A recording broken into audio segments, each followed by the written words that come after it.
All right, welcome back to Ozzy and Keats. We're not great, we're just okay. We are proudly brought to you by Bell Tire and by Grand Valley State, and we welcome to the proceedings Rosenaw Power Sports. And as we begin, people have asked me, boy, it must be great to be with Chris Osgood on a regular basis. And then something happened since the last time that we chatted with you, and I'm the one who tries to shepherd all this stuff together. And so I get this text from my partner who says, you know, I'm not going to be available until this and this date, which was about a week and a half, 2 weeks from when he sent the text. Oh, why is that? Well, I'm going to be in Sweden and Finland. When did you know this? I knew this last week. Why didn't you tell me? Call me, I said. And you said, I can't. I'm at the airport. I'm leaving right now. Could a brother have gotten a call? I actually found that to be very humorous, and that was a part of my plan. Come on. Oh, yeah, it was. Because part of my being is I love torturing you a bit, so I knew, I knew this a long time ago, probably like 6 months prior, So this wasn't something that just you escaped from your mind. This was something that was intentional. As Hannibal Smith would say, Smith and A-Team, I love it when a plan comes together. And I'm like, I'm not going to tell him till like the last second that I'm headed over here because I know it would get a reaction from you, which it is right now. It was great. I'm not a traveler either. Like, I don't like traveling. Like, I'll drive back to Canada when I go back to British Columbia. I'm not a flyer either. I flew lots with the Wings when I was playing. Plenty of time. That's easy flying. That's a private jet, all that stuff, which was wonderful. So I'm not much of a commercial flyer, to be honest with you. I don't love crowds and everybody, for some reason, when they say the plane's boarding, they rush to the gate. You know, you're all standing. The plane's not leaving until everybody's in their seat. You know my point. But I get the overhead stuff, and everybody wants to get their new bags and the overhead business there. So, but I did enjoy. I'm not going to lie to you. The reaction when I said, I'm going to be gone for 12 days. Where are you going? Like, usually if I said I'm going to be gone for 12 days, it would be something different. It wouldn't be good. My wife can attest to that. But I did enjoy the reaction of me letting you know about an hour before departure that I was going to be gone for 11 days. I mean, I'm just trying to hold this basket together and doing the best I can, and to find out that one of us is going to be unavailable for a week and a half. By the way, before we get too much deeper into this, we are going to be joined on this episode of Ozzy and Keats by Hockey Hall of Fame General Manager Ken Holland, long of the Red Wings, who recently took a new job, and we'll get into that with him. All right, so you're going to Sweden and Finland with your son's hockey team. What was that like? Had you been there before? No, I haven't. And I'm a traveler where I'm, and I don't know if a lot of people are the same as me. I'm useless in an airport. I do not like going there, so my wife takes care of everything. Like my passport, the tickets. I don't have anything. I'm just. You're a child. Oh, but I hate crowds, and I got to get to the gate, and then when I'm around the gate or I'm somewhere now, I'll disappear sometimes because I'm gonna try. To be honest, I'm nervous. I don't love flying commercial. So do you think you think the plane is going to crash? Is that why you're nervous? Or is it more the crowds that are on the plane? Yeah, the anxiety of the crowds, how my seat's going to be, who's behind me, who's it. Yeah. So I'll go to a pub, and I'll try and sneak like a few beverages before I get on there. And I'm sneaking them. I'm going to be honest with you. Like I'm trying to find a spot. Maybe a sports game will be on, and then I'll get on the plane. Now I'm thinking to myself. So my daughter was laughing because as I'm leaving the house, because now the flight there. This isn't like I'm flying like an hour and a half or 2 hours. This is like a 7-hour flight. Sure. To Amsterdam, which I should have went when I was younger, but I've never been there. And I'm with my family, so I'm at the airport. I can't explore. I'm hoping I'm in a full sweat, I'm sweating at the house because I don't love flying as it is. Now I'm going on this long trip that I was like agreed to when I was more or less wherever I was with the Wings, hanging out. Maybe I was poolside in LA or wherever I was, and I'm like not wanting to be bothered with it, like in like October, November. Yeah, that sounds like a great idea. I'll do it. Yeah, that's good. Yeah. Then it comes, you know, when you agree to something and then it comes closer. You're like, God damn, why did I do that? You know, you're like, I shouldn't have agreed to that. But it was a great trip. It was fantastic. What was the highlight? It wasn't with Max's team. It was with a bunch of boys from different spots, whether it was Canada. Oh, okay. So a bunch of different boys, which Jenna went to Italy with this team 2 years ago. So she had a lot of friends on the team too. So it was a fun trip. I was glad I did it. I don't love flying back and forth. All right. Aside from the flying, tell me about visiting Finland and Sweden. It was great. It was well, when you first get there, you're like over here, everything's. The first thing I noticed, the portions of food are like half the size, so you're like hungry. You eat like, well, should I order something more or whatever? Then you kind of get used to it. Everybody walks or rides bikes or does whatever. They're in better shape than we are. Yeah, I'm saying like between Jack LaLanne and Richard Simmons, they'd be real proud of them. Very proud of them. They've done a hell of a job over there of just keeping themselves looking fabulous, and which I did notice, by the way. We'll have to run subtitles and tell the kids who might be watching who Jack LaLanne is and who Richard Simmons is. Both legendary fitness gurus from the 80s and 90s, we can say. And I think Jack LaLanne might have been 70s, but yeah, 60s and 70s, yeah. It's the juicer that got him in the end. That's what did it. But it was good. People, it reminded me of a lot of Canada, where I'm from. Friendly, polite. Yep. Yes. And you take a ferry in the Baltic Sea from Sweden, which we're there for 3 days, to Finland through all the islands. It's essentially a party boat. That sounds spectacular to me. It was a great boat. It was a cruise ship. I've never been on a ship before, other than when my wife took me on we were in I want to say not the Cayman Islands. I can't remember because, a month ago, I can't remember, but we were somewhere and we were on there. I was getting seasick. So I'm like, oh my gosh, I'm going this thing. But it wasn't quick because you're going through all the islands, but it's essentially a party boat. Okay. Was there any seasickness? No, I was good, but we had original room. Now, I'm a hotel snob. My wife is not as much, but a little less than I am. I like a nice room. And we opened the room, and I would say it was the size of like a big closet. Well, it looked like the set of us at Joe Louis Arena when we were above. Or, remember, we did it above right, the. Yeah, It was like that size. Okay, It was. okay. You open the door and this is it. Huh? You could sleep, turn the channels to TV, and take a piss all at the same time. Can I say that, or are you gonna get mad at me for that? You're No. fine. I can say Ripple, and you're fine with it, but I can't say that. So it was a tight room. So Jenna's like, who takes care of me when I'm traveling? I'm gonna go back down and see if I can get a different room. So she gets this a beautiful room at the front of the boat. Changes her room. She got upgraded. Separate bedroom. And now we're right at the front of the ship. I think on floor 8, which I was amazed there's 12 floors because I've never been on this before. It's looking straight out.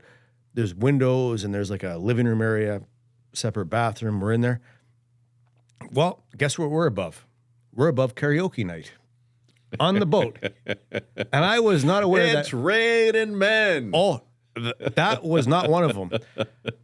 Surprisingly, but much to my delight, Swedish people and Finnish people love the 80s. A lot of ABBA. Those are your people. Oh, those are your people. Now, could I go down? No. I'm not going down because if I go down, I'm not coming back up. Why is that? You know why. So I'm staying there. I'm thinking to myself, now I'm panicked because I'm not going to be able to sleep all night because we got to be up early. We have a game tomorrow. And there's a part of you that just, I want to be down with those people singing Mamma Mia. They played that. They played everything. Of course. Everything. YMCA was played. A lot of Queen. Those are your people. Yeah. And the guy's like, is the best. And I was unaware of this, but Finnish people love karaoke. They love it. I did not know that. And they don't, over here, if you're doing karaoke here and you're awful, you're getting booed. They're judging you. No, it's okay to be bad.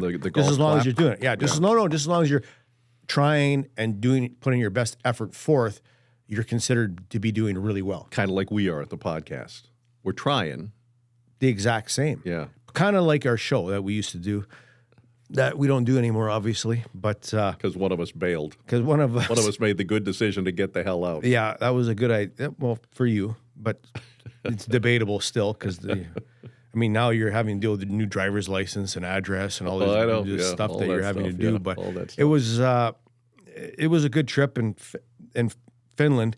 Who we were there most of the time, and I had a lot of friends that did play hockey over there. Is relaxed people. One of my goalie coaches, Jim Bedard's wife, is from there. Yeah. she finished second in 1984 in the Finnish beauty competition in second.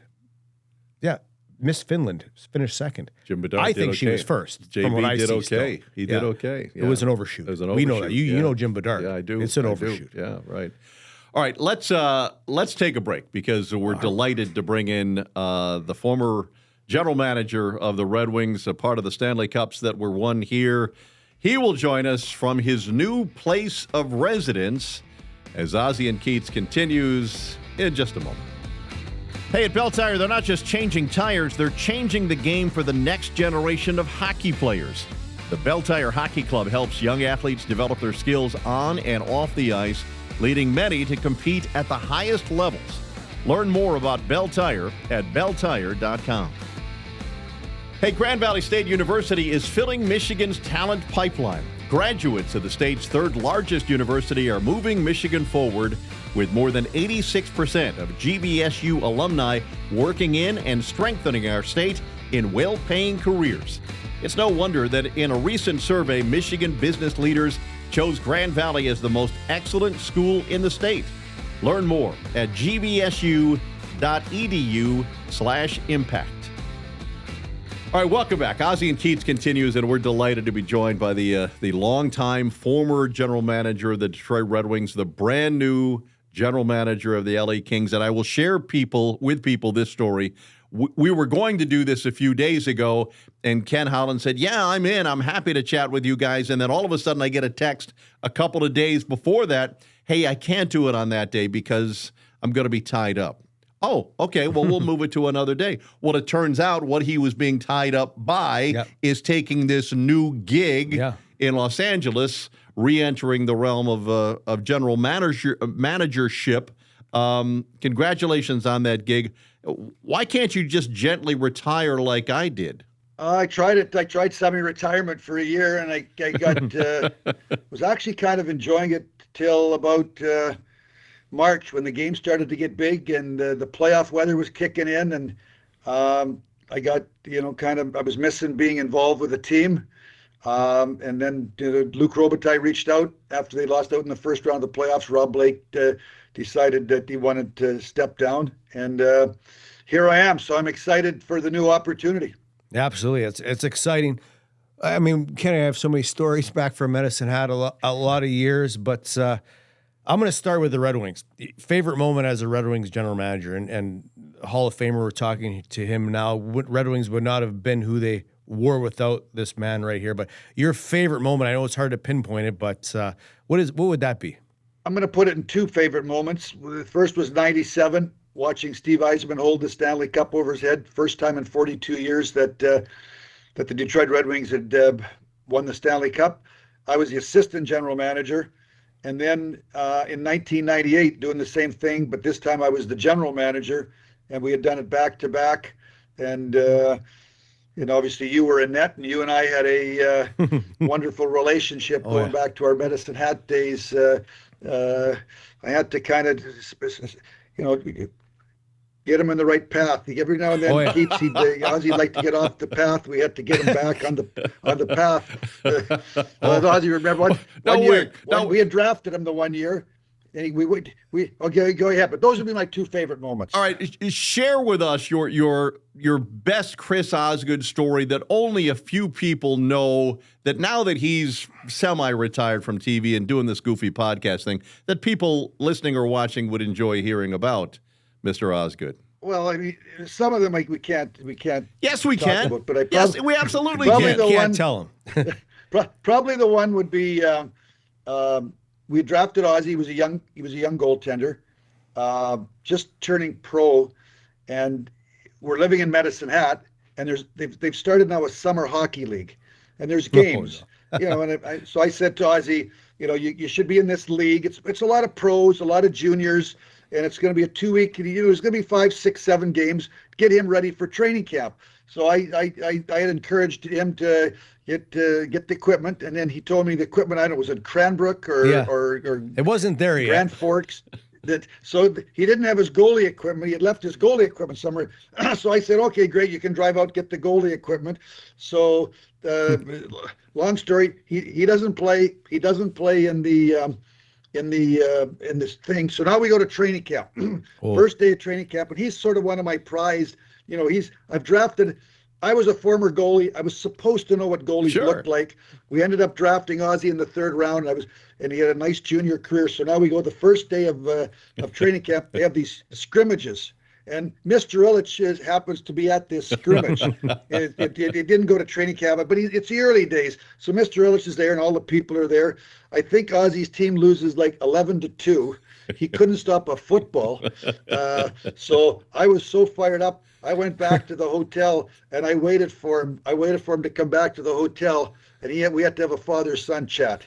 Because it was not a good moment for anybody, and now he went out and he won 403 National Hockey League games. So he was a quick learner. Yeah, my light was going off in the hotel room on the phone that I had a message, and that was one day into my career of doing whatever I did in training camp. And were you distracted? Were you distracted? Was that it? I wasn't distracted, but it made it sound like my friend Neil Little, who Kenny knows, and myself were fortunate to have Ken kind of looking over us in Medicine Hat. It's a small town. And so now that you look back on it, he knew everything we were doing. And while we were supposed to be in this league, we weren't. And we were out having on Wing Wednesday, they call it Earl's, and we were having a pitcher of beer, which we had scrounged enough money together to order this pitcher. And Kenny walked by, he looked through the window, walked right back in. And it was one of the best lectures we've ever had of what we should do. And Neil and I still talk about it. It's certain moments in your life that kind of wake you up, because we were like going down the path of the fork in the road, and that woke us up. And then Ken had left after he gave us a lecture of, if you want to make it, if you got to work out, you got to do this. And we just sat there, and usually we'd order another pitcher, but we never did. We left. Did you? Yeah. And that's discipline. And we don't have any discipline, him and I. But Kenny was a great mentor for him and I to have in Medicine to steer us in the right direction. So when he gets into the Hockey Hall of Fame, which should happen at some point, you would agree, Kenny, that's the story that should be told about that discussion with you that put him on the right path to winning 400 hockey games. Oh, there's lots of discussions. Yeah, for sure. It's an amazing career, but certainly early on he needed. John, I'm sure you did the same here now in the broadcasting. You had to. He needs to. Sometimes you got to get him a watch. Sometimes he loses his watch. He's not quite as punctual as you would like. But he's matured through the years. But in the early years, I had to kind of steer him. He had this vision, I think, of Wings Wednesday was going to be the path to greatness in the National Hockey League. No. And at my age, I knew better. I'll never forget, you thought that Neil and I were carousing around town too much, and he booked a tea time for 6 on a Sunday. And I looked at him, I said, are we going to finish by dark? And he goes, 6 a.m. I'm like, oh my gosh. I remember there's nobody in the parking lot. And of course, Neil and I still went out Saturday night, which we shouldn't have. We wheel in there and we're looking, there's clouds, and we go in there to order a golf cart. And the starter or whoever was working the thing goes, Mr. Holland said no carts today. on our shoulders were the bags, walking, and we're praying for rain. And we're Dennis Polonich, who was a friend of ours too. And it started to rain like hole 5, and we played a few more, but then we went in for breakfast, and he could tell we were gassed, like we were tired. We kept us there forever, and no lectures that day. Just he already knew. But another instance where he was trying to put us in the right direction. But yeah, no, it was amazing when you look back at it, John. It was an amazing run in Detroit, and Ozzy was a big part of it. But he was a little young, and he needed some direction. All right. Part of that direction was the hiring of Scotty Bowman to become the head coach of the Red Wings under the managership of Ken Holland. We'll delve into that next as Ozzy and Keats continues with the great Ken Holland in a moment. This podcast is brought to you by Bell Tire. They're not just changing tires, they're changing the game when it comes to getting you back on the road. With the best deals, expert service, and a commitment to making tire buying easy, Bell Tire has been a trusted name for over 100 years.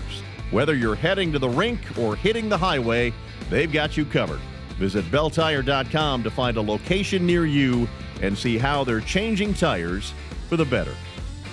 Rosenaw is the largest power sports dealer in the Tri-County area. And as we go into summer, they carry all three brands of PWC, Sea-Doo, Yamaha, and Kawasaki with huge rebates or promo financing available. Call 313-278-5000 to take advantage while supplies last.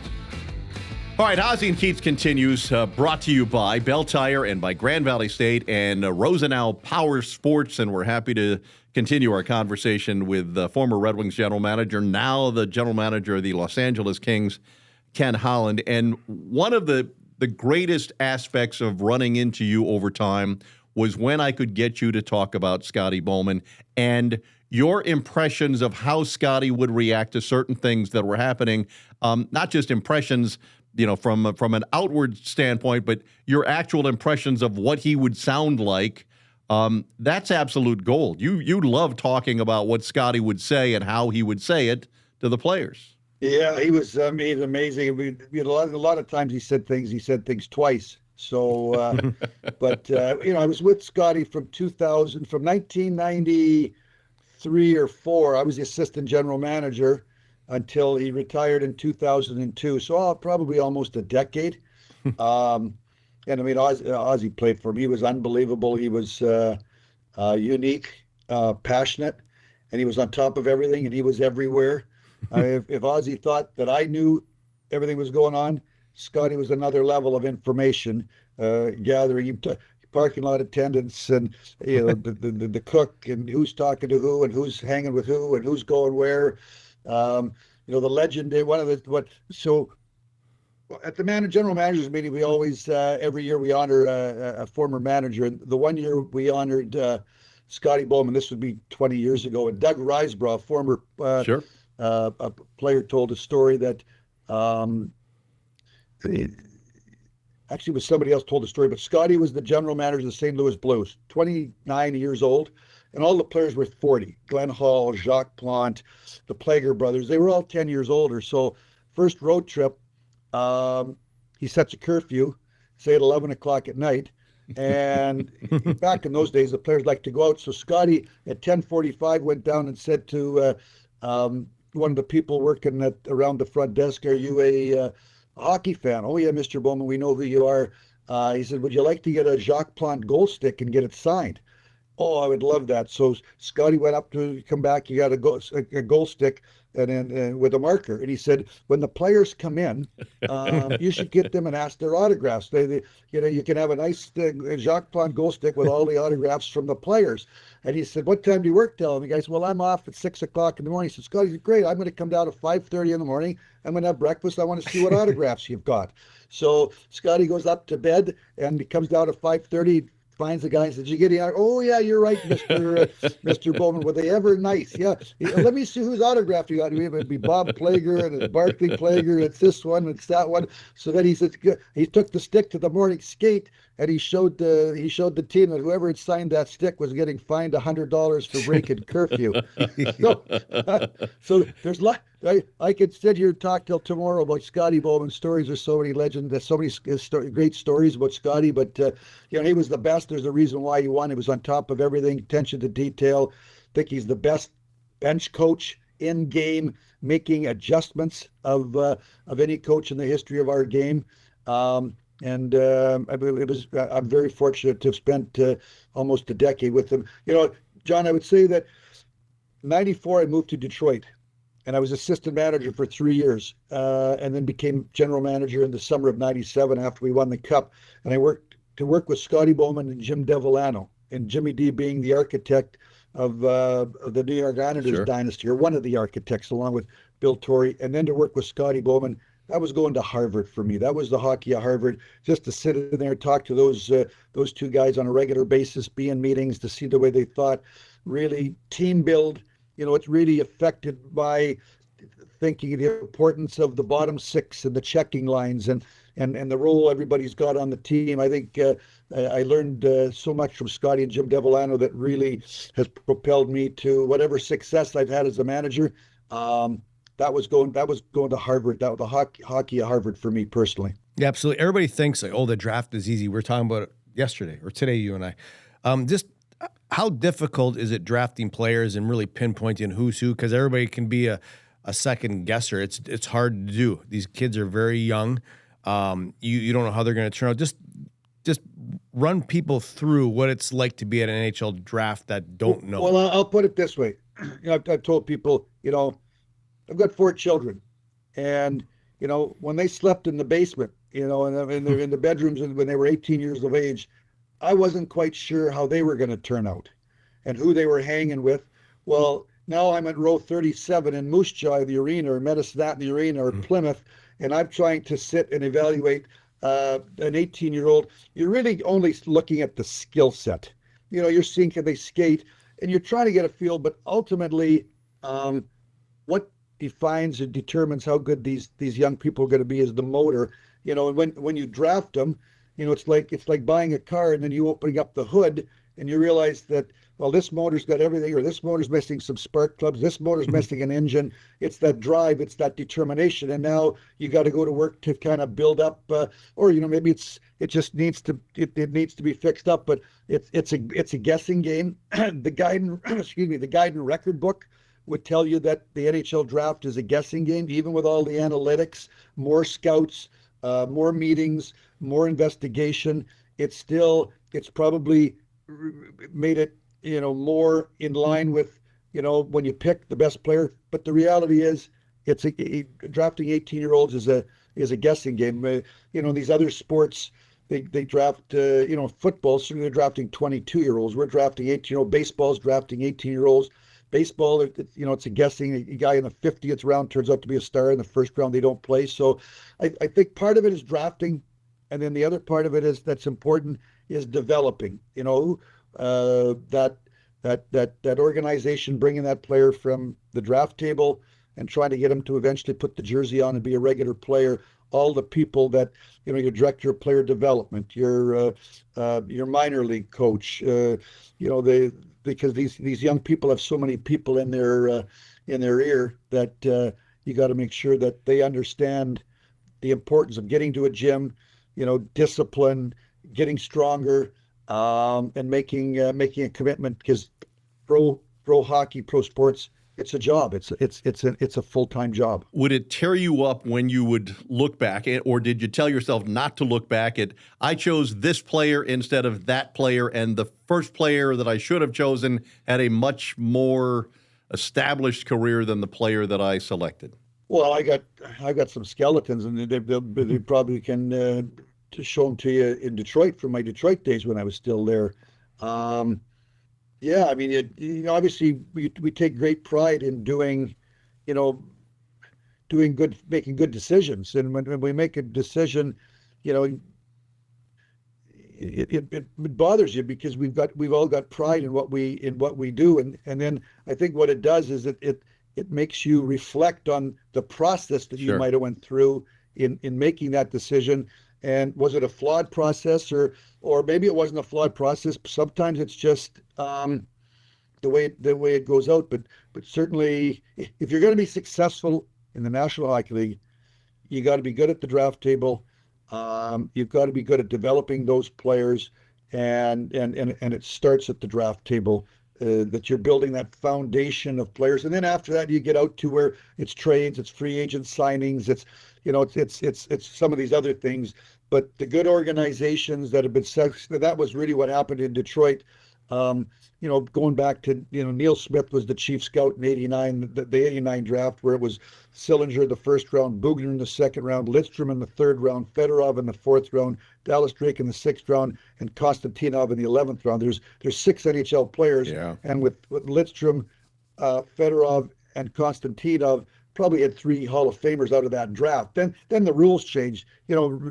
Teams were drafting more Russians, and then I became chief scout, and then Jimmy Nill became chief scout, and Joe McDonnell became chief scout, and the job that Christer Rockstrom did in Europe, and then the job that Håkan Andersson did in Europe, and drafting and developing was the key to that 25 years of being in the playoffs and being winning 4 cups and going to the finals 5-6 times. But it starts at the draft table.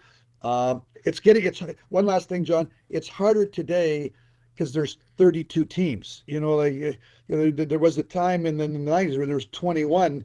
We are 85, 86. The 22nd player in the draft was a guy by the name of Adam Graves, who Detroit took in the second round. The 22nd pick today in the draft, you're just past the halfway point of the first round. Right. You will be delighted to know that Ozzy hasn't made a good decision since he retired. So when we're talking about bad decisions, I mean he's got a whole collection of them. You made the decision to step away and allow Steve Yzerman to come back and follow you as the general manager of the Red Wings. That didn't last long, but what was that like when you began to decide that it would be good to sort of move upstairs for a time and then bring Stevie back to Detroit? When Steve stepped down in Tampa Bay, when he was in Tampa Bay and I was in Detroit, I've got that. Steve had worked for me, obviously, or worked with me in the front office from when he retired in 2006 to 2010 before he went to Tampa Bay.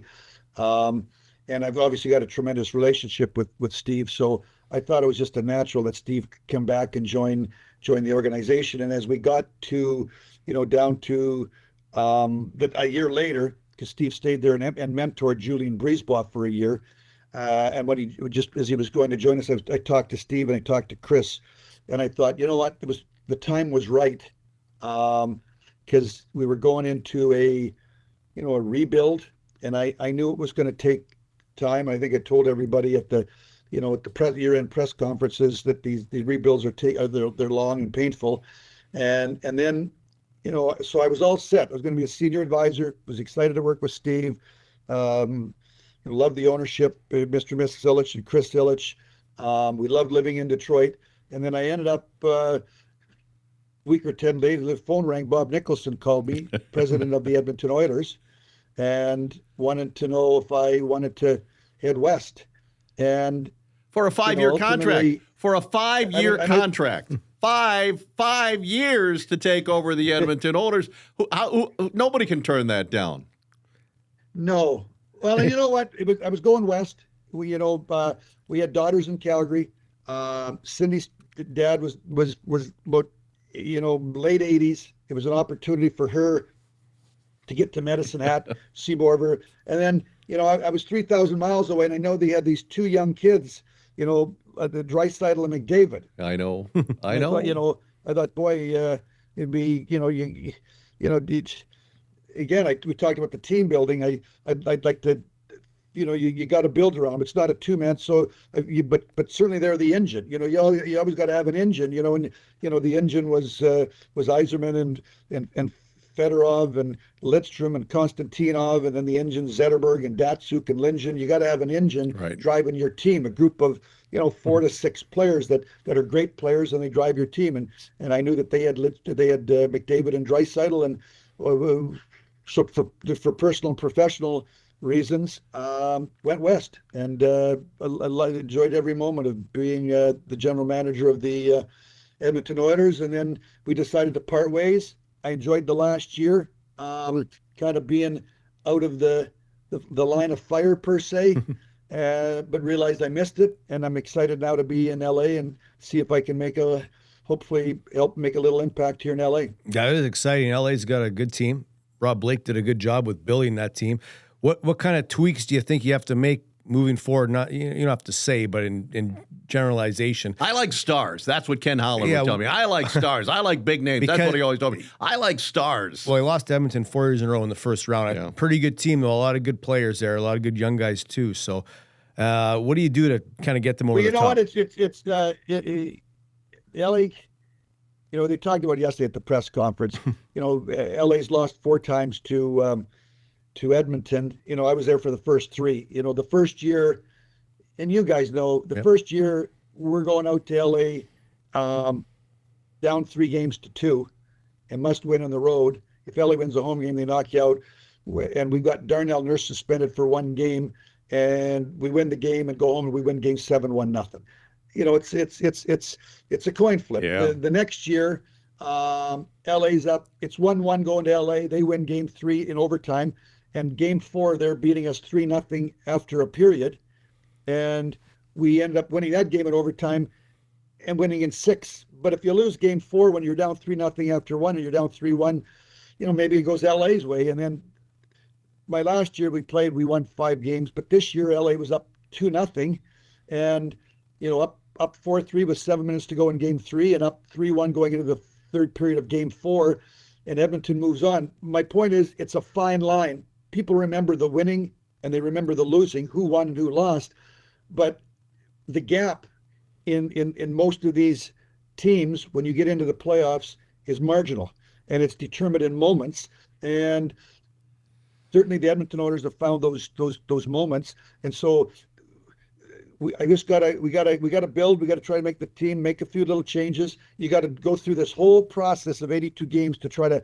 It's hard to make the playoffs, and there's going to be teams that miss the playoffs in the West that they're on the upcome, and they want to get in, much like Montreal got in this year and Ottawa got in. There's teams in the West, so we gotta make sure that we're ready to go to make the playoffs and put yourselves in the same situation a year from now. And between whatever moves we make in the off season, whatever things you try to do at the deadline might have an impact on changing the narrative next year. Hey, we're delighted you're back in the NHL. We're delighted you're doing exactly what you want to be doing and what you should be doing. You're one of our favorites. Hopefully we'll cross paths again soon, and we appreciate your time here today, Kenny. Awesome. Yeah, good luck to you guys starting the Ozzy and Keats show. I'm gonna start. Not a big podcast guy, but I'm gonna be certainly tuned in on a regular basis when you bring in some heavyweight guests. And I'm a heavyweight guest, but not in terms of accomplishments. It's Father Time. It's I'm heavier than I'd like to be, and I've got to. Well, you're a 3-time Hall of Famer. So.